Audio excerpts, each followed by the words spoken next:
All right. Good evening, folks. You want to kick us out, Nick, or you want me to start? You're ready to go. We're live. All right. Good evening. This is W6CRP. The Two Meter Crew Anti-Net is back up and on the air. So, as always, we want to reach out and say thanks to the W6 VVR, or W6 VVR repeater, and Vaca Valley Radio Club for letting us use this repeater. Run the anti-nets on Thursdays now. So thanks a lot, you guys. As always, if there's any priority traffic where we're doing the anti-net, you just need to let us know and call out. We will clear the frequency and let you guys have the station. Is there any urgent or priority traffic at this time?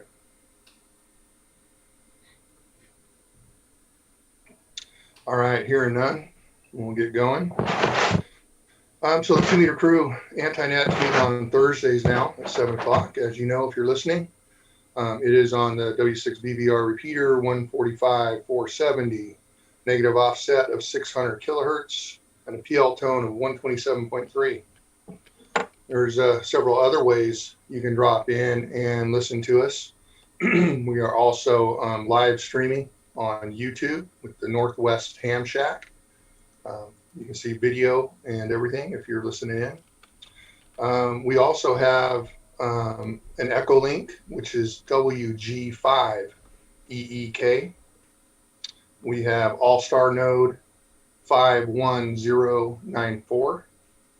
We have DMR, which is 3149964. And YSF now at 24033. So if you log on to YouTube, all of those will be streaming across in a header, and you can read them then. Kind of threw around a couple of ideas for today's anti-net. And we're kind of going back to basics, back to where we started. We're kind of fresh here on Thursdays. And the topic tonight is going to be, if I could find it again. What did you need to start up with your new ham shack? What do you need to start out on the air as a new ham, and with your new ham shack, and what do you wish you had? And so I think we'll start kicking it around the ring there and see if anybody has any input. Let's start off with Greg. This is Nick, KN6DAL. Greg, you want to chime in and give us your opinions on the topic? Absolutely. This is Greg Wallace, KN6KIE. We had been throwing around a bunch of ideas of what we wanted to talk about, and I thought, as like the newest ham in the crew, that kind of talk about some of the things that we wanted to, some of the things that you wish you knew, some of the things that really you find to be essential to just get started. Obviously, a license is the first thing, but even before that, before I was licensed and started to really delve into it and just listening, I think like something like an SDR maybe, even a Baofeng. I mean, as hated as these things are, I don't really know many people who don't have one, and it really can get you started just like, listening and kind of getting the hang of what it's about and what you could listen to. So I think that in that respect, where am I going with this? Just stuff that'll, the topic was just stuff that will like really get you started and get you the most exposure and get you hitting the ground running, Greg, what did you use to study when you tested out? Oh, that's awesome. I was looking at a lot of stuff, but hamstudy.org, that there's an application for your phone, as well as a website, I bought an antenna from the guy.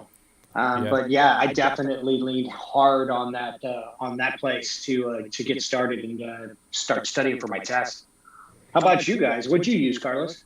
I think that might be the same place. It was a Ham Study Online, I believe it was, where you buy a subscription for technician and then had to upgrade a little bit for the general. Um, a lot of folks wanted to stay away from those because it was just like memorizing the answers and then go take your test. You don't really learn much. But for me, I could use it from different places, like you said, on my phone when I had a minute, or online when I was sitting around with the laptop. But in that particular app, you could drill down further in the answers and continue to click down to find details and actually study and for me try to understand what you were learning. I liked it. It worked well for me. And then I was studying up for a December test and not even thinking. And the local group, the Mount Diablo Radio Club, I was going to go test out at their regular monthly meeting. Well, of course, December they had their Christmas dinner, and so that was canceled. So I had to wait. I waited another month, so I went ahead and just crammed all the way and took my tech in general at the same time. So that ended up working out pretty good for me. That's awesome. I'm totally guilty of really studying to pass a test. But I enjoyed it, and I would start to dig into the answers. Look at why. In the end, I mean, understanding volts versus amperage and stuff like this is just kind of essential anyway. So, really kind of forced me to do that. Another thing that I think is really important, and in regards to taking the test, is to setting yourself like a date when you're going to do it. I found an online place. I actually took mine out of the Columbia University in New York. It was online. It was a strange experience, but getting it scheduled and setting a time and a date to get in there and get it done was really essential. Kind of forced myself to go back to school. So, yeah. I mean, how about you, Justin? Nice to see you, man. I think you might be on mute still. Oh, yeah. Oh, there you go. How's it going? Good to see you, man. Good to see everybody. How's everybody doing tonight? Pretty good. Sorry about the delay getting you in. Nah. I don't know what the deal is, but my I need to figure out that doorbell is super quiet, so I need to figure out how to increase that a little bit. Yeah, I just think it's a Washington thing, Down Yeah. here in the Bay Area. Yeah. It's the culture, right? I'm surprised you're not wearing a raincoat, dude. I thought about earmuffs because it's so cold out here. I got a little heater going on and everything. Yeah, it's like 60 here, man. It's cold. Yeah, we don't know what to do out here. He's in a t-shirt.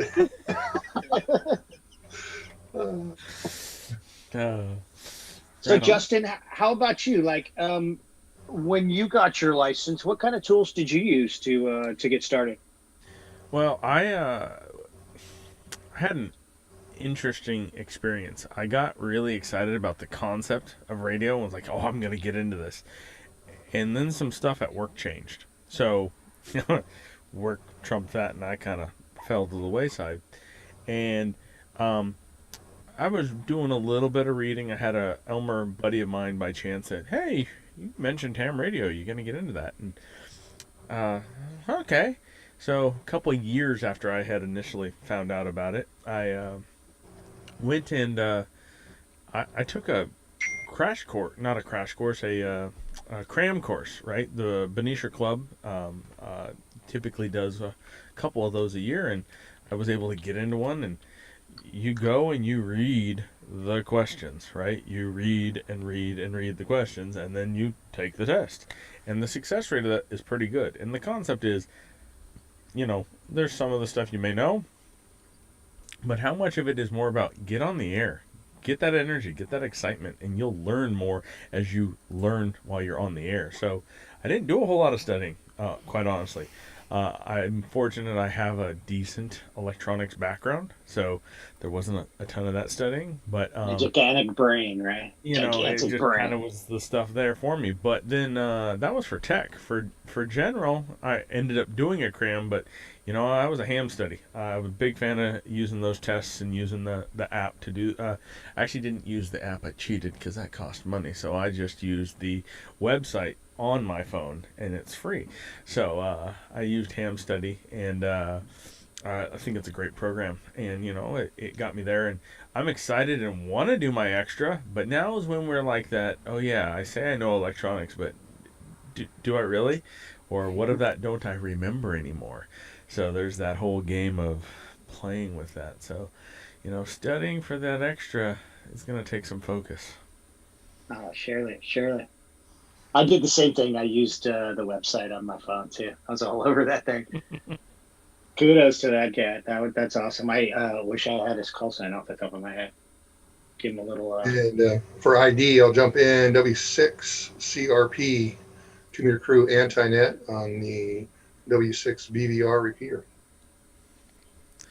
Yeah, and KM6ZTH, and not only does Ham Study do that test or that practice test, they do the signal stick antennas, right? A lot of us have those, that really cool whip around Oh antenna, yeah, and definitely. that's how they kind of fund themselves. But they are also helping to lead the way for some of the online testing that's available. And right now, that is so vital, right? Like you can't take an in-person test somewhere. So like they're one of the few that are really pushing the boundaries with that. So Actually, it's a good point because when I was looking for an online place, I used that portion of their website as well to find a place that would kind of give me 2 weeks to get myself off my rump and get it done. So absolutely. So we were talking about the theme tonight of different stuff, and obviously a license is key.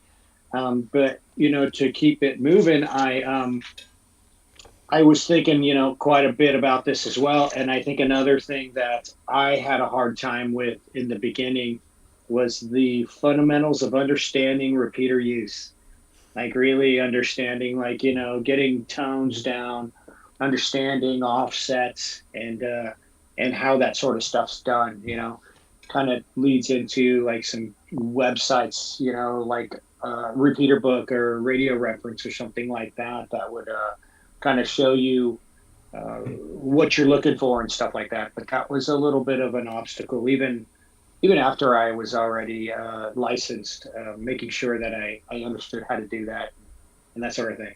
It's funny that you bring that up, Greg. This is Nick KN60AL.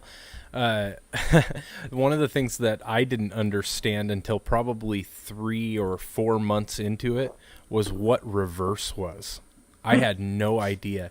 So I was handing out signal reports and talking to people about what their signal was for months. Oh, yeah, you're coming into the repeater. Great. Well, I was just listening to what the repeater was giving me. I wasn't listening to them on reverse. And so that was one of the things that I had kind of footnoted going into this, remembering back to right when I got my license. It was like, I didn't have a clue, and that kind of goes with the understanding how the repeater works and how the functions of it are, because that reverse can be extremely handy. In fact, a lot of people use that all over, just to kind of see how your signal is compared to, what you're hearing the other person and stuff. So, that was one thing that was a challenge for me right at first. I wish I would have known it, like just jumping in, because I would have felt that much better about myself. But I eventually learned it. Well, I mean, I had no idea about tones really. I'm sitting here going, why can't anybody hear me? I think I've got this right. I can hear them. Right. Everything sounds good on my end, but maybe I'm just talking stupid stuff. I think I watched it. There's all kinds. YouTube, I think, ahead, was man, like please. that big lucky feature, right? Was it Ham Radio Crash Course? Like those basic, like, hey, here's my Baofeng, right? And who isn't starting with a Baofeng? Like, and if that's all you ever have, great, you have a radio. I think that's that whole, like, you learn a lot from just inquiring and checking things, but that's the hard part, is making sure you're reading something that's important and vital. Chirp, that's the huge thing. I think the big hurdle for me on repeaters was actually, you spend a lot of time listening at first, right? And depending upon the repeater you're listening to, there's certain people who play by certain rules and other people who play by other rules. And those rules, they vary. It's like a social etiquette that you're trying to learn and use, and it doesn't matter how old the ham is, right? Like, and there's some people that will rip somebody to shreds for nothing. So it really depends on what you got going on there, you know. KM6s. Hey, I mean, I'm sorry. Yeah, please go. What do you think, Carlos? How about what was your biggest challenge when you started KN6K? A bit of that intimidation, I think, that Justin was talking about. Here I am, an old man, and always intrigued by ham radio. I had a guy I worked with for years who was a big ham at the time. I was too young to slow down and pay attention to it, but it always was in the back of my head and it intrigued me. So I said I would do it one day. And then when I did, I think like Justin was saying, I did a lot of listening. I had the Baofeng, still have it, still going good. And yeah, a little intimidated. Am I doing this right? Am I, screwing up, keying in? And after a little while, you kind of get to where you understand everybody's out here just trying to have a good time, little communication, and you relax over that. The other thing I see people struggle over a lot, I think, is trying to make sure they get the perfect forever radio, the first one they buy. What do you run? What do you guys run? What do you have? And a lot of people don't like the Baofeng. I know they do have some transmission issues, but man, for me, it was just a no-brainer, a quick buy. I got the F8, the 8-watt Baofeng, and I think, boy, I went all out and spent $29 on that one, or $39, whatever it was. And that dude got me going, and then right away was a little antenna upgrade, and then I grabbed a mag mount with an adapter to get myself into the repeater. So it was an excellent start out tool for me, and it still sits next to me at the home office. I'm working from home now, and it sits right there, and I listen half the day. If I'm not on a conference call, I have it on in the background just listening. I'm an ID, and then I'm not streaming YouTube, so I don't cause all the noise background. But let's see if somebody else is out there and wants to join in with us for a little bit. So this is W6CRP with the 2 meter crew anti-net.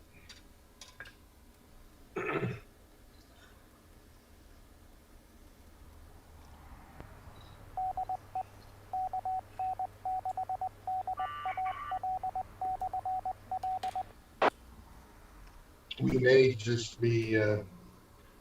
be talking to ourselves, and that's okay too. I enjoy it. No, there's Absolutely good. There's people there. 20 people on YouTube, and there's a bunch of people listening. I'll chime in real quick though, and then maybe pass it back to whoever wants to talk. As far as I'm glad that you guys brought up the apprehension to speak right out of the gate, because I don't think everybody shares that. I don't think everybody has that, but I do think a lot of people, probably a majority of people that get involved in radio, have that apprehension because you don't know what to expect. You don't know the body of people you're about to talk with. But what I would encourage, and one of the things I guess I wish I knew right from the very beginning is, and I know this because I feel this way now, and I know a lot of the people that are involved in the hobby that I'm friends with feel the exact same way, is that if you're absolutely brand new, key that microphone up and just get on the air and talk, because you're going to find that pretty much everybody will drop what they're talking about and they want to communicate with you. We want to incorporate you into the hobby. And so let that apprehension to just key in and say, hey, this is my call sign. The only reason I know it is because I just found it on the FCC website. What do I do now? That's totally okay. Get on and say hi, and we want to have you. We want to hear what you have to say. So, yeah, the one thing that I also wish that I would have known, because I really like building stuff. Whenever I have off time and I'm just playing around in my shack, I'm typically building an antenna of some kind. And for the longest time, it required constant research to find out, how do I build this antenna? What am I building it to? What length do I make it? And there was one equation that I finally learned that made a big difference for me. And it actually is kind of two-part. And if anybody wants to go into detail about it after the anti-net, I'm happy to talk about it, but it's kind of long-winded where you come up with this number, but 468, and if you're measuring feed line, 492. And those two numbers have made a big difference for me in how quickly I can come up with a rough draft on what I'm trying to make. So with that, I'll mirror what Carlos said, and if there's anybody out there on the air that wants to jump in and say hi, maybe if there's a new ham radio operator out there that just wants to introduce themselves, the Green Donkey's in the house on YouTube, and this is noteworthy. He is intimidated by Justin's beard. That's on record on YouTube for everyone to see for the rest of eternity. But I'll pass it out to the air. It's pretty majestic. It's pretty majestic, man. It's something to be looked at for sure. So I'll pass it back to the VVR here. If there's anybody out there that wants to chime in, come on in.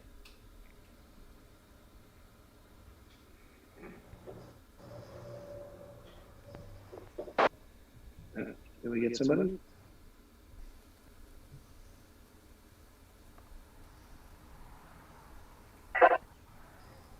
I thought that was a good segue too, though. Things to DIY. The radio and the YouTube. Oh, here we go. Doing tonight. Hey, thanks for checking in, Michael. Do you have anything you want to throw out there as far as kind of either how you got started or what you wish you would have known when you first got your license or anything like that? Go ahead.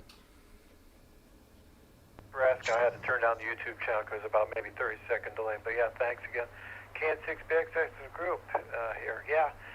Well, it's kind of like the old cliche in talk radio. Long-time listener, first-time caller. Well, about a year and a half now. But I listened to shortwave for many years of my young life. That transoceanic zenith radio my late grandparents had back in the 70s would open the gate. And then I had a Radio Shack in the 90s and the early 2000s in my other house, listening to shortwave. Then I've had different radio scanners over the years, police, fire, railroads, and ham, and finally got around to getting the license about a year and a half ago. And the one thing that really encouraged me in recent years was not having to worry about doing code. Because one, my attention span is terrible. And second, like you mentioned about apprehension, let me drop access continue here, but the apprehension of the anxiety about taking the test in order to fail or pass. So thankfully the code was dropped.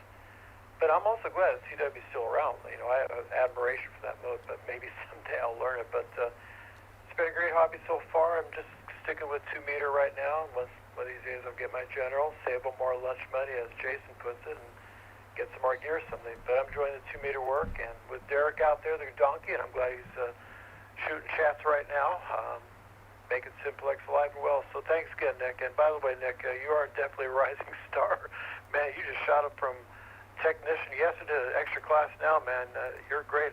Your daughter Molly won't be far behind, so I'm gonna go ahead and bail out here. I got to go to my own net soon. So thanks again, guys, for the great net. Take care at 7-3s. KN6BXX. Hey, thanks a lot, Hey, Michael. Back to you, Carlos. Hey, Michael. Just wanted to give you a shout. I haven't heard from you in a little bit.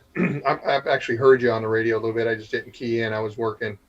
But KM6BXX, good to hear from you. He's been around on the 3.3, pretty steady. So he's an old timer with us. And yeah, good to hear that Derek's out there. He's gonna have to key in a little bit, I think. I haven't heard from you in a little bit, brother. It's safe to key up. This is K6DJV. And I don't know if I'm making it in or not, but I'm listening to you guys on YouTube. Yeah, you're coming in good, Derek. Go ahead. Well, hello there, everybody. Yeah, it's kind of tough. They're having a YL net on the Hoffman repeater, so each time that goes off, it sounds like an angry dog. That's what we missed right there. I was just taking a drink and I about lost it. You always bring something special to the equation, Derek. Thanks for coming out. Anything you want to add on the topic tonight? What you maybe wish you would have known when you first started out, or things that you consider a must when you're first getting your license? Go ahead. That's a great question. I think, like I put down in the chat, I wish I would learn how to program my Baofeng. I still don't know how to program that thing. Then again, I don't even know where it's at. It's dead somewhere with the battery's totally dead on it. But yeah, I wish I would have gotten into ham radio sooner. Absolutely. You know what? I can't program off the front of mine either. Chirp is awesome. You know, like Justin had mentioned that earlier. I'll just go sit there in front of Chirp and do that work, and if it's not there, then I'm not talking on it today. Yeah, I'm the same radio, way. Unfortunately, I'm the same way with the Baofeng. You know, on a couple of them that I have, it seems to work okay pretty consistently. And then there's some, because I have a whole mess of them up here. Actually, I have a bunch of different radios up on my shelf, and there's a couple of them though. I'll go to program it, and like I'll try it 3 times and it won't work, and I'll do the exact same thing the 4th time and it'll work fine to program it manually. But yeah, the answer is all in just plug it into your computer and let it do all the hard work for you. But yeah, back to you, Carlos.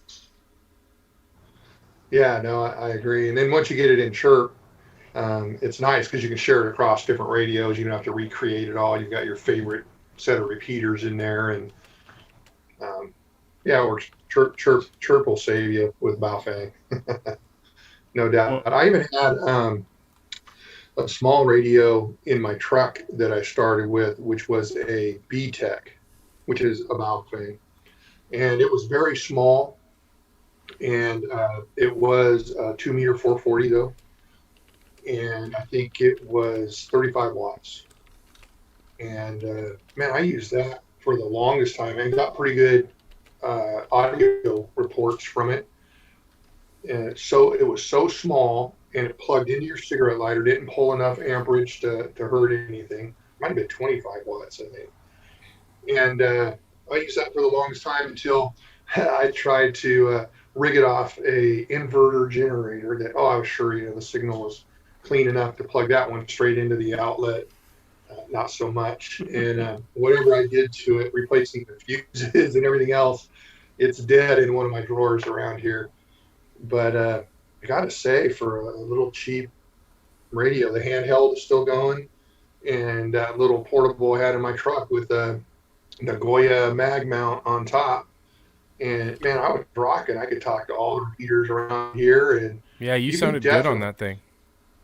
You can definitely get started without a bunch of money. Don't let that be an issue. And I'm going to second what Derek said. I wish I wouldn't have waited so long. I wish I would have done it, years ago when I was younger. But I'm having fun now, so that's good.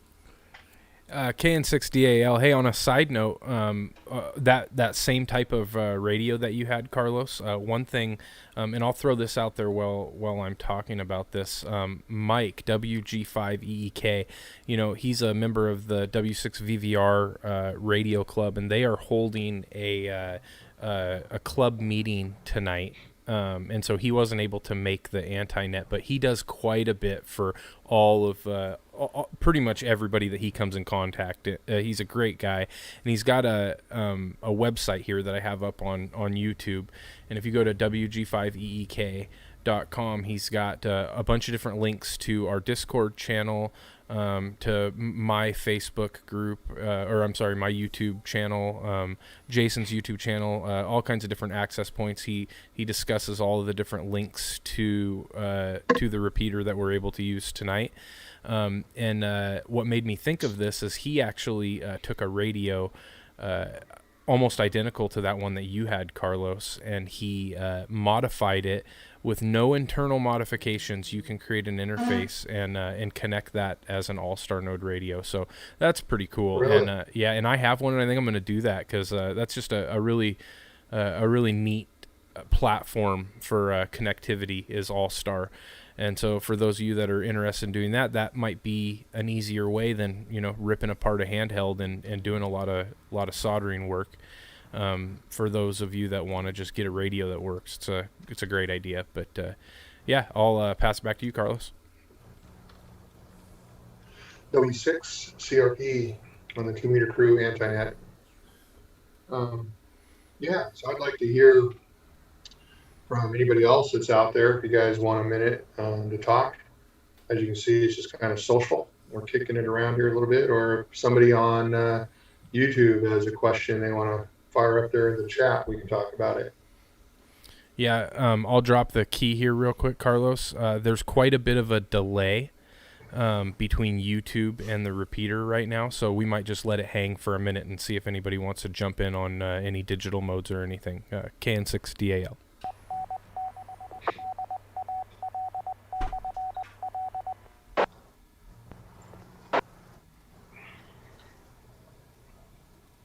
If anybody wants to jump in while I'm talking, feel free to do it. KN6KIE. I think that's a good segue. We've been talking about antennas and digital modes. The whole DIY aspect of the other net is ham radio or something on too. The other same repeater pair. That's funny. KM6TAX. Hey Ted, what's up, buddy? Derek made mention of that, and it's a YL net, so we want to make sure not to make him mad. We might get ourselves into some trouble that we can't get out of. So, it's good hearing from you, buddy. How's things going? You got anything you want to throw out for our topic? We're talking about what. Why did I just space it? Somebody else take that. What was essential starting up as a new ham, and what do you wish you knew? Yeah, take it away, Ted. Oh man, what I wish I knew. I still don't know anything, and I wish I knew everything. No, I don't know, just little things, like you guys were saying before, like reverse, like what the heck's that? And then, obviously just different things with power, volts, amps, things like that. You're not even really thinking of that kind of stuff. I mean, I was just kind of thinking like, trying to get on the air, just trying to make sure everything worked and, all that. I was just listening like you guys are saying, I think I would listen to Rod and Jim talk it up a whole bunch over on 3.3.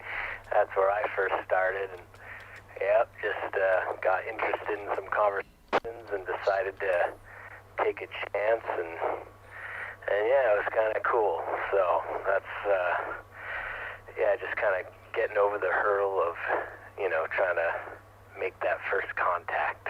KM6TAX. And Ted's got a bunch of radios too. Good collection going there now. And how you doing, Ted? Good to hear from you. What radio did you start out on?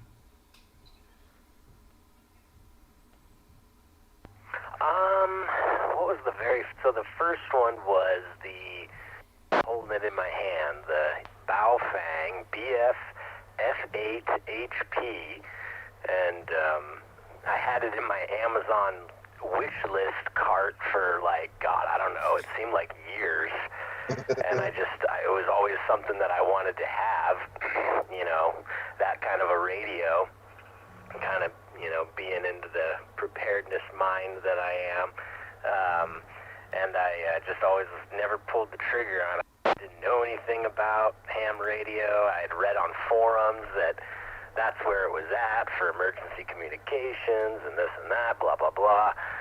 So, I finally bought that thing. I think it went on sale or something for like $40. I was like, oh, okay, I'll do it.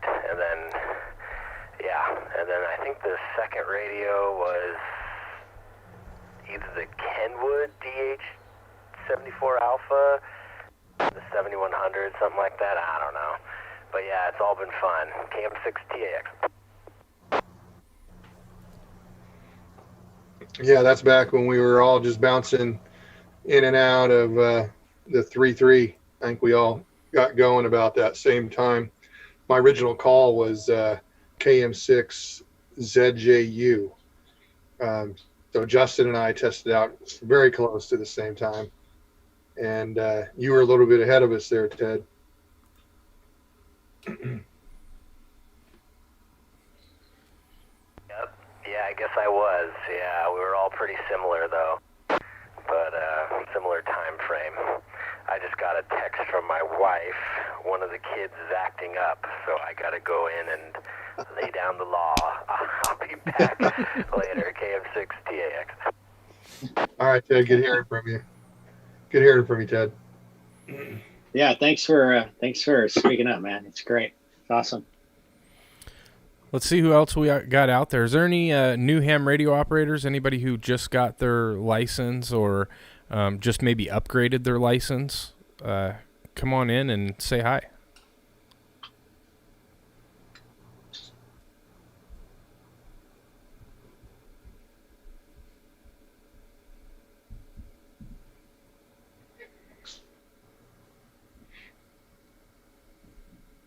I think that could be that apprehension of talking on the radio, as we had spoken about. I still suffer for myself. I'll keep it going. Here we go. Hey, Fred, go ahead. Thing I wish I knew about ham radio is that I would actually find people that I enjoy talking to and having fun with and going out and doing things with. I grew up in ham radios. My dad was a ham radio operator, and he had a bunch of old friends, and my friends weren't into ham radio, and what finally got me to get my license was I do something called FPV with quadcopters and planes, and use a video transmitter that's on the ham band, so you need a license to do that. But then I found the 3.3 and met all these characters, and they like to have a good time and do other different things and get along with everybody. Found a new group of friends. I just didn't know that was possible.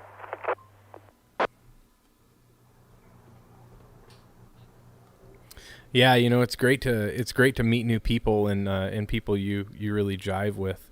I found myself the other day looking around at clubs in this area, and there's a bunch of them. And I found myself getting kind of choosy, like I was looking around. I was like, where do I want to go check out, but I think I'm gonna go just kind of jump in because everybody's pretty much doing Zoom meetings for their club get-togethers right now, and I think I'm just gonna be a fly on the wall in a few of them and kind of see who has shared interest, and maybe network and get some more people up here interested in what we've got going on.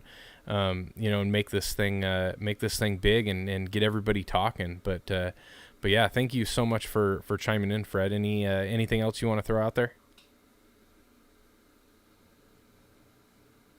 Well, my first radio was Balfour I ordered right after I got my license. Maybe it was before I got my license when I was getting ready to take my test and learned how to program that. And then my stepmom gave me some of Dad's old radios, and I got this ICOM T8A, which was a 6-meter, 2-meter, 440 handheld.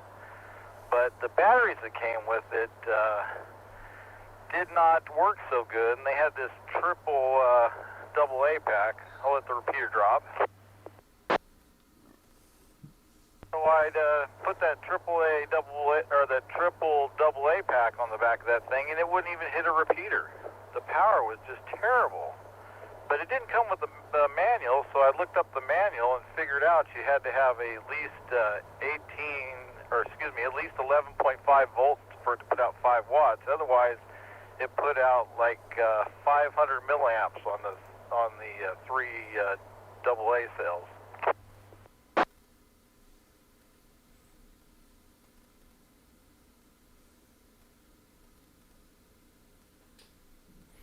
Well, cool, man. It looks like Carlos might have jumped out of the meeting by accident. We'll see if he comes. Maybe we scared. It was Justin. Justin, your beard scared him away. Finally. I'm not sorry, but Yeah, I wouldn't be sorry either if I had that thing. I have to shave for work. I'm not allowed to have a beard, or I'd grow that thing out. I'd be bald-headed, bearded all day long. Yeah, is there anybody else out there that wants to chime in and come in and say hi? Come on in now.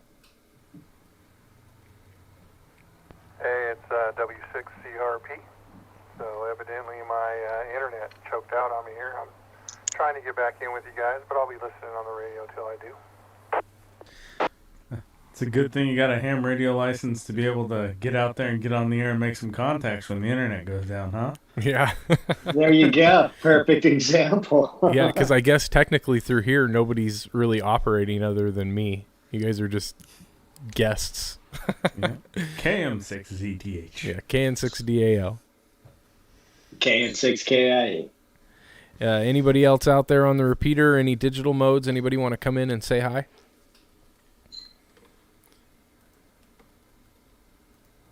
This is Kilo November 6, Echo Tango Romeo. Dan out of South Vacaville. Hey, Dan, we heard you loud and clear. Go ahead. Guys, first time participating in this meeting. I'm glad I am. I've been listening in for the past few minutes while I was working on the truck. I'm a relatively new ham. I received my technician's license, October of last year, and upgraded to general in February via the Benicia Amateur Radio Club ham crams. Let me let this drop. My first radio was a Baofeng handheld. It's a UV5X3. I believe it's a tri-bander. Then I jumped straight into the HF, trying to fix old Heathkit tube rigs and get on the 20-meter band, and I've had moderate success with that. And I recently installed a Yaesu FT2900 in the garage with a Comet GP3. Over.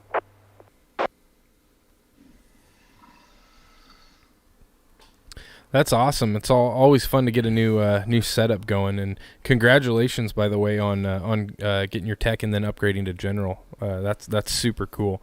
You got any aspirations towards getting your extra? Eventually, I will.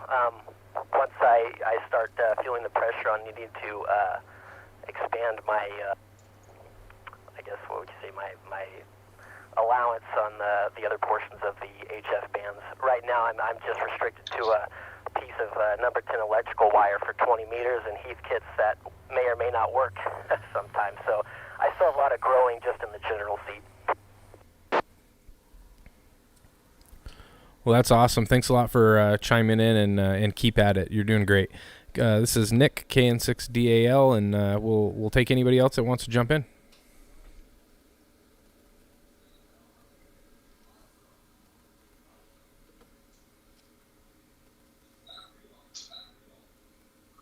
CRP, I think I'm ringing the doorbell there, Nick.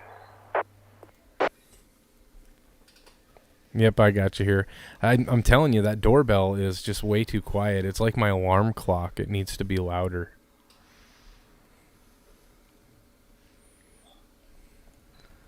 Looking into the YouTube chat there, somebody has a kind of an interesting thing that they wish they knew more about the 6-meter and 10-meter privileges on the and kind of the band plan with Simplex for 2-meter and 70 centimeter. You know, when they first got started, they wish they knew a little bit more about that.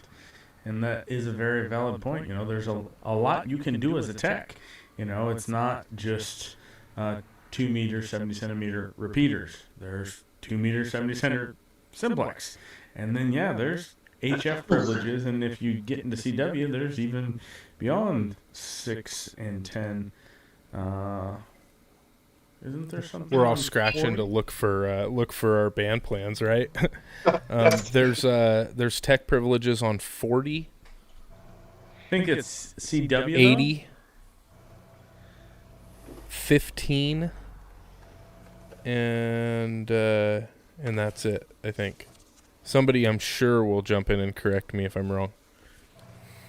It's the easiest way to figure out if you're wrong on the internet or you want the answer is to give the wrong answer. Give the wrong answer, and there's so many people who tell you what the right one is. I can't wait to see the meme tomorrow, Nick. That's a killer idea. If you're trying to verify something, just throw out something bogus, and you're gonna get called Absolutely, out. Dude. There's people that just live to get out there and do it. That, dude. Yeah. That's awesome. Well, let's pass it back to the repeater here. Anybody else want to chime in and say hi?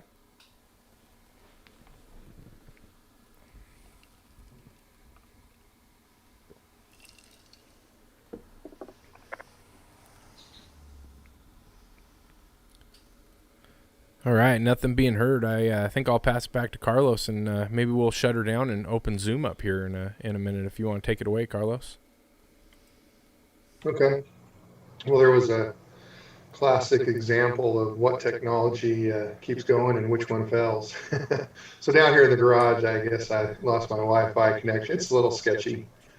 But yeah, I always flip over to the good old ham radio and it's still going. So that's one of the, it's got to still be one of the interesting, unique things to me is, and I don't know why it trips me out so much, that you can get on with the power of a light bulb and how far you can create a radio wave that can be picked up how far away and have your voice and everything in it. There's a lot going on there. It's pretty interesting. Absolutely. Even when I'm up the hill at the cabin, you know, if I can find a good peak, I can get back into these repeaters, and it's 130 or so miles away, and that's on 2 meter.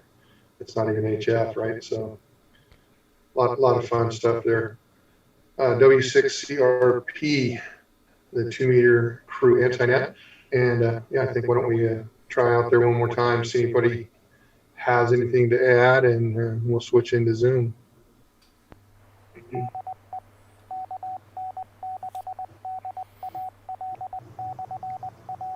I'll check in real quick, gentlemen. First time checking in. I'm seeing a lot of static on the air brakes.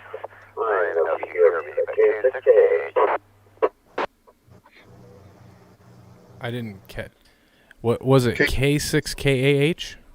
KN6. Turn down your radio, bro. Yes, sir. I have Like a lot of noise on my side. Kilo November 6, Kilo Alpha Hotel. Fairly new to him, about 5-6 weeks, a month. And been listening. Carlos, love that cigar, buddy. And I'm listening to you guys and watching you. I'm not sure. I get a lot of noise.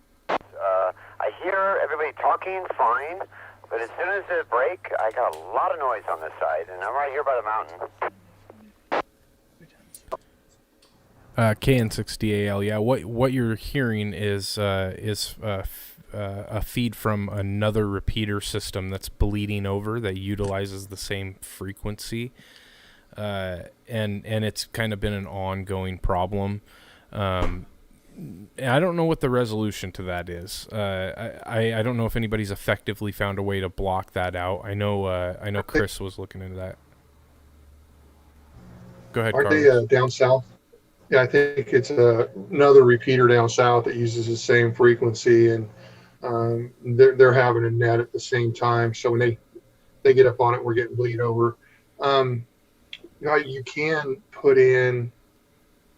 Oh Lord, yeah. Here's my anti-knowledge. You can put in the receive tone also, right? Instead of the PL tone, you can pop in. What's the correct term for that? Your receive tone from this repeater will block them out. It's still PL tone, and it would be the same PL tone on the receive. So normally you just have tone on your transmit. You can throw that onto your receive as well. And is it 100 hertz on this repeater? If you get my paper here, I can tell you it's 127.3 on this repeater. 127.3. So yeah, if you do that, it works the same way as your PL tone does when you're calling in. You will only open up and receive the tone from this repeater. It'll take out the other static. Yeah, and we're getting that in the comments as well. Frank had came in and said encode decode for the PL will fix it. And I've heard people try that with varying results, but I believe that I tried that when I was down in California, and it did seem to fix the problem. But I was a lot further away from either repeater at the time. So, well, I think the other repeater uses a different PL tone, so that's why it should work for mitigating that. Teddy B says, get a crappy antenna. That'll fix your problem. Yeah, take the antenna off and stand underneath our repeater, and you'll be good to go. Taxman has a good solution there. I mean, you know. What's the best antenna? The one that's up and you're using. The one that doesn't get bleed over from another repeater. So And go back to the Nagoya. They're saying that the repeater's actually up in Mendo. Oh, Mendocino. Mendocino County, Snell I Mountain know is up north. I have a hard time with it when I'm up at the cabin in Arnold. I get heavy bleed over from it when I'm trying to get down into the VVR. It's going to have to be a beam up there, I believe, a little Yagi or something directional where I can point it. Well, I think we're about to shut it down. If you want to shut down the repeater, we can just jump over to Zoom and hang out for a little bit. Good. All right. I guess we're going to go into Zoom. And I just want to say again, thanks to the Mac Valley Radio Club for giving us a designated time once a week to get on here and just shoot the breeze and try to learn a few things on the W6VVR repeater. So thank you all and have a good night. The Zoom is listed up on the YouTube page. So if you want to carry on in Zoom here for a few minutes, come on over. And this is W6CRP closing the 2 Meter Crew Anti-Net. Thank you, everybody.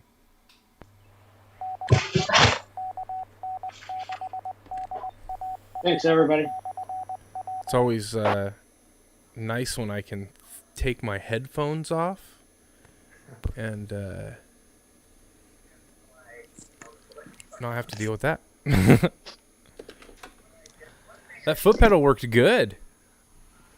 Yeah? Yeah. I saw it didn't seem like you had a lag or were looking down. It's just right there, boom, boom. It was fine. It did flip over once, and so I had to grab it and move it back over. So I'll have to figure out a way. Like, the pedal is pretty cheap. It was like $9 on Amazon, and so I'll put it on a heavier board or something. But yeah, it worked really good. It's nice and clicky, so I know when it's on and off.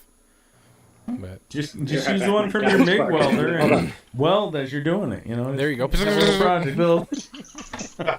You want to come in? Oh man, You want to come in? that was good. So we got Ryan here. He's muted and no video. We got Fred. We got in Fred. the dark. In the dark, In the shadows. car. In the car waiting for my son. Hey Fred, how did YouTube sound last week? I had something going on my end audio wise. I don't know if you saw last week's Anti-Net, but the Zoom audio was horrible. Did it sound okay streaming tonight? Yeah, tonight sounded fine. Okay, good. Yeah, last week I don't know if I listened to it last week. Yeah, it was rough. You could hear everybody, but there was like a real short echo over everything, other than me talking, because I feed right into my streaming app. So that was interesting. But I think I found the fix, and it's good to go. Was it going the whole time? Because I remember I kind of went back and was looking at it a little bit, and I saw it. It was pretty pronounced at the beginning. It did it the whole time, even when we were off the repeater. So I knew the repeater didn't have anything to do with it. I realistically, I think it was just a loose connection or something on my end that was causing that. So I'm just an amateur, man. Aren't we all? Aren't we all? Jinx. But yeah, no, that was a great topic. That was good. A lot of good information.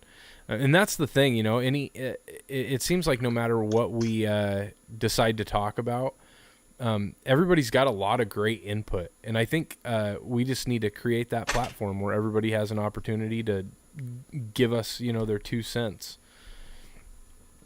So Yeah, absolutely.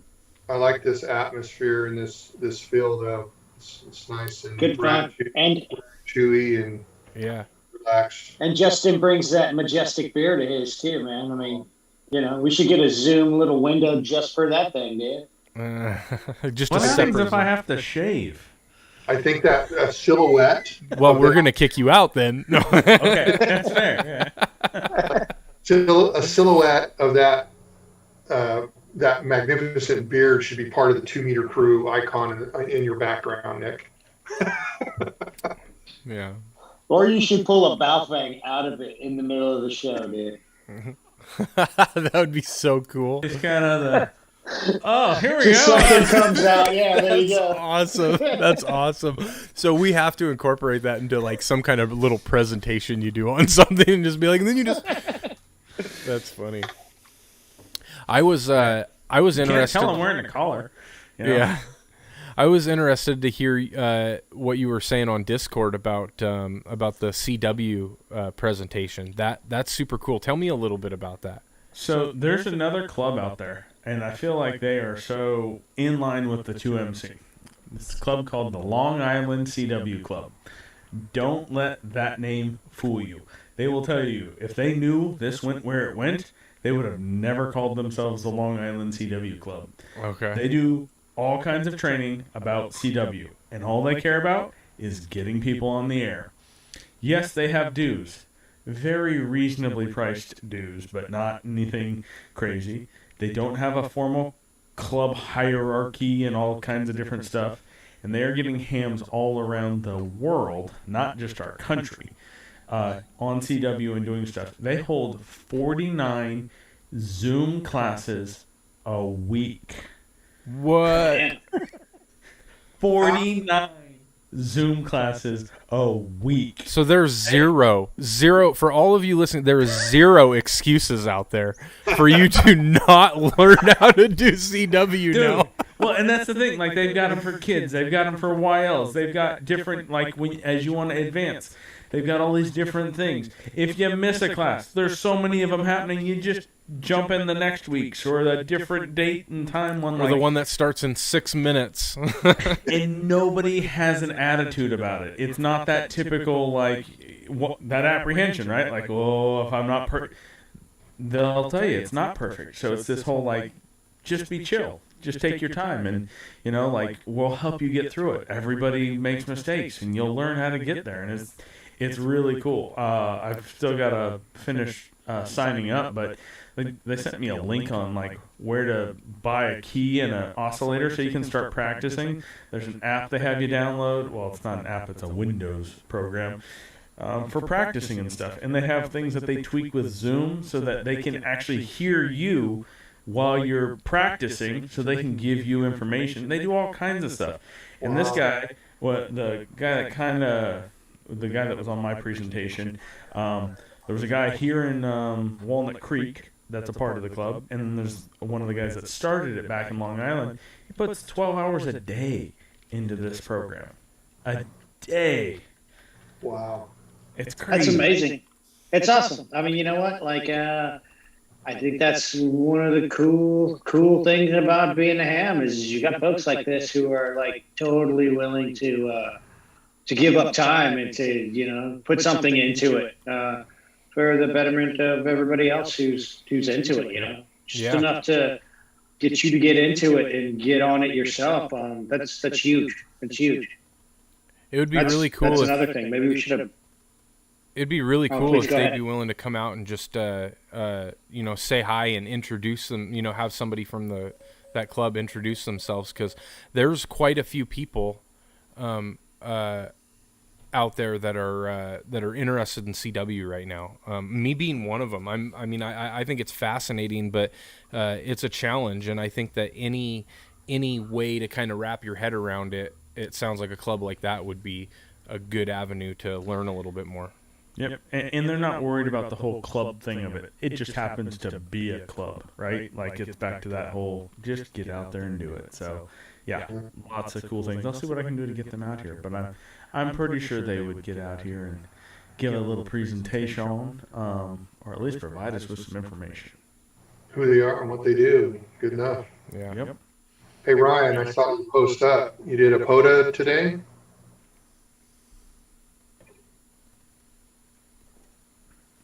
You're still You're on mute, by the way, Ryan. you're still muted. If you want to chime in, I saw your post on your chat. Try to POTA on 6 meter today. On 10 meter, I'm sorry. Good deal. 14, wasn't that what he posted it was going to be on? You might have stepped away for a minute. He doesn't have anywhere to go. He's a kid. He lives in his room. He's not going to go where his parents can see him. At least I wouldn't. He's got that little hill by his house. I remember. I've seen him climb that. Yeah. Video. That was super cool. He said he's camping right now. He's camping. Right now. Right on. You camping on that little hill by your house? Or just out back on the lawn? I just tried Podon 10 meters. I'm camping right now. No.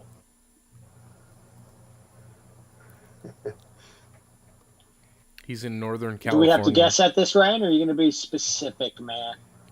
Northern California. Thanks for zeroing us in on that one. Yeah. Yeah, thanks, Dave.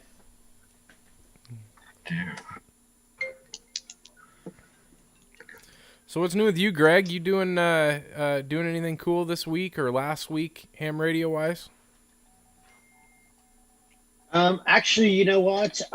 Yes, I am doing something. I hooked up a friend of mine who worked at the same company I did for the past 20 years. I got laid off like last September. Sat on the beach for a good 8 months before I started working again. And a buddy of mine did the same thing maybe 6 months later. So I basically hooked him up with a job where I'm working and got I think I made like a $250 bonus for it. So I bought me a new Alinco single band MK3, the one that takes the little rim light on the back of it. Mm-hmm. And I am upgrading my APRS network, my APRS server. Or right now I'm running it off of, surprisingly enough, a UVR, a U5 UVR, the UV5R. cheap ass Baofeng. Yeah. UV5R. And I get pretty decent coverage close to the 80, up to 505 a little bit. But yeah, I'm going to put a new Alinco behind it and an Alinco rim light. And I think it's a good 20 watts or something. So I should really be able to digipeat quite a bit better. That's cool. So that's what I'm doing right now. Yeah, I'm kind of psyched about it. And then I think I mentioned it earlier. I went over to Kevin's place out in Fairfield with Jason and Mike, and was just I was going, kind of just hanging out and looking at his shop. It's just crazy how much gear and honestly just how knowledgeable that cat is in regards to radios too. I brought a TK840, like an old 90s commercial radio, and it was giving him a bit of an issue, but we poured over some schematics, and he did some soldering on it and got it going. So actually me and Mike were talking about, because we were looking on Repeater Builder and we couldn't see anybody had done this before, but we took a lot of pictures, and I've got another TK840 that I'm going to do the same thing to and try to build out a little walkthrough that we could put back up on Repeater Builder for anybody else who wants to do something like this. So that's kind of what I've been up to in regards to radio stuff. But I've had the most hellish commute for the past couple of weeks, so I haven't been able to spend a lot of time on this sort of stuff during the weekdays. But today, actually, I was told that I don't have to go in any longer. I could work from home again. So oh, nice. It's on. I'm going back to building pies and getting my All-Star up and this APRS thing. So that's what I'm doing these days. And I am kind of procrastinating on getting, how I said earlier, set that date and start studying. I can't bring myself to set the date yet. But once I do, I'm on my general, dude. I kind of did the... What about you? My last test, I had to... I didn't really have a whole lot of choice on the date. I had basically 2-month windows. So there's a testing facility that's 30 miles away from me that tests every other month right now in person. And I really didn't want to do the Zoom test. And I mean, I suppose I would have if I had to, but I was really, once I found out that there was an actual test site that I could go to, that's kind of what motivated me. So I looked at the next available one and I said, that's my target date. I'm going for it. Yeah, just got to do it, man. Yeah. Just I picked mark up Thing it that can and happen is you write don't it down. pass. Yeah, that's the worst Yeah, thing. right? You're $15, you know. You know what I did whatever. today? You know what I did today that was pretty damn exciting to me? What happened? It's, I worked my very last Thursday today. There you go. Wow. Damn. Nice. Congratulations, brother. Got a couple Nice. days. Congratulations. I'm on vacation next Thursday, Friday, and the one after that's Thanksgiving, and then I'm done. Sweet. Dude. That's I awesome. think I have 6 more working days, There you go. and I'll be hanging it up. So it's all good. That's crazy, dude. It's been frantic. Congratulations. Yeah, thank you. It's been frantic. The person I'm training is very sharp, very good. The job just covers a really wide breadth of items. So God, it is just like wide open. I'm tired by the end of the day when I get off. My mind is just drained. You know, I just talk all day.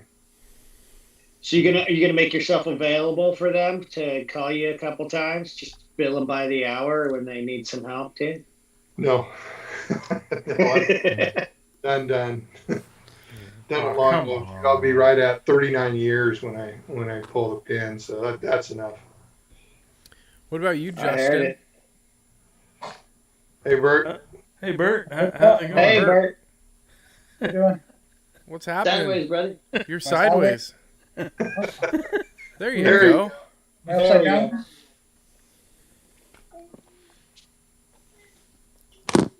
Were you there? Yep, you're good. Yeah, Justin, you do anything cool radio related this past week? My radio related was my other club related. We had a meeting, and it was checking out the Long Island CW Club. I haven't done too much on the personal radio stuff. I was definitely a use the radio because I'm commuting kind of a guy. And now that I'm not commuting, there was days that I was on the radio a decent amount, and then I'm like, oh, I'm not getting stuff done. And now it's finding that balance of stuff. So it's good to have this because even though we're not on the radio right now, we're at least talking radio. It makes me think radio. Right. So. Yeah. Yeah. It does remind me. I've got to pull the trigger on a new antenna for my car. I know I get on in the morning. You know, I'm out the house by like 6:45 or something, and when I'm close here, I'll call out on VBR. But I don't know if I'm being heard or not. And I know when I'm out in Marin Way, I go out to Marin every day or have been. I try calling out. I can hear well, but I think I sound pretty horrible. So I know I've got to get me an antenna going on my car. So I think I picked it. Talked to a couple folks about it. But I've been building this little boy racer car, and I want something that's going to look good on it too.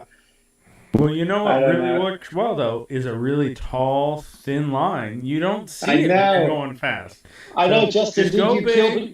Go home killed- and don't worry about it. You know? You killed my I was all set on this thing off the back of my car, and you're like, oh, dude, it's gonna be directional. You might not like it, and then I'm like, well, damn it, that dude's right. And now I got to come up with a new plan. But I think I got one. I'm actually I was thinking I would put like a roof rack on my little car and then attach something to that, something that I could. That way I could get like more than one antenna, test out a bunch of them. At that point, if it's a big, gigantic thing, it's just coming off my rack. And I Are you can pull it afraid? off and, Are you afraid to hole mount something? oh yeah, most definitely. I'm not trying to cut any holes in my roof. I mean, I could mag mount something too, but The reason I'm asking is you can do a quarter wave hole mount, and I mean it's not a very big antenna. a A quarter wave. Quarter wave is not that big of an antenna. They work pretty damn good Yeah. for repeaters around here. And you can go mag mount with it, but like Nick's saying, if you were to just drill the hole, you would have even that much lower of a profile. Yeah, there would be like nothing there, just be an antenna, like a cop car, Yeah. man. I don't mind that. I mean, I think I'm just so worried about pulling the trigger on it, and I'm so occupied with some of the other things I'm doing right now. But it is annoying. I'm like trying to get in and and say something. I'm just assuming people can't hear me because I'd hate to think that people are like, oh, I'm not gonna speak to KN6KIE. It ain't that. I'm If you're sure not it's getting a not that. response, I'm sure it's nobody not can that. hear you. Are you radio in the car? Like no exterior antenna? No, actually, I put in a TYT 9800, so I've got a decent 2-meter 70 centimeter radio in there. I put I've got that signal stick. I'm using that signal stick right now off of this little thing that just kind of clips into my one of my windows. I just roll my window up on it and it sits up there, and I got a cord running down to it. That's pretty much what I'm using right now. Huh. But I think it's kind of like where I'm at. Sometimes I could hear people really well there, and I'll try to break in. I'm just not really. I think it's just I sound like crap. I've heard a couple of people like, "Hey, no, you don't sound good, dude. You sound really bad." But I mean, whatever. At least they can hear me. I'm like, you can hear me, so it's all good, man. Yeah. Roll over to the 533 repeater or Mount Diablo's 060. The Mount Diablo repeater got that thing has some range. It's 147.060. Oh yeah, okay. And that one gets around, and then the 533 is real good down this way also. I could hear the 3 from. I can even hear W6VVR pretty well from the 37. I'm on the 37 every day, so if you guys familiar with that road, dude, it's I'm on there for quite a long time when I'm on that thing. Frank in the chat said that at you, Greg, the VVR doesn't really work very well in Marin. Oh yeah. So. Yeah, maybe that's what it is. Because I can hear well enough, but Right. I'm not breaking. Maybe I'm not breaking squelch. I don't know. Blind spot there, I think. I know So Rodney has a hard time getting into the VVR from up where he's at too. Yeah, he does.